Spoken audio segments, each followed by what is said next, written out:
ازيكم عاملين ايه؟ يا رب تكونوا بخير، ورجعت لكم بفيديو جديد وبنتكلم عن تمثال الكاتب المصري او التمثال الجالس القرفصاء. زي ما احنا شايفين قدامنا كده شكل التمثال عامل ازاي. بنلاقي ان هو بيرتدي باروكة غطت جزء من اذنه.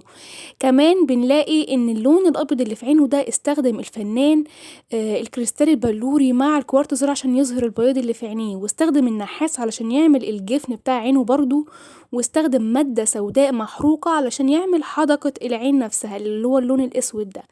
بنلاقي ان الفنان برع في اظهار تفاصيل الجسم وخاصة الكتف، وان هو بيفصل الجسم عن الدراع بتاع التمثال. وحتى دقة الفنان بتظهر في اظهار الصوابع بتاعة التمثال. بنلاقي ايضا ان بين يدي التمثال لفافة من البردي. ربما كان في ريشة في ايده لكنها فقدت ايضا. زي ما كان التمثال ليه لحية مستعارة، وكان ايضا بيرتدي عقد لكن بمرور الزمن تم فقدهم.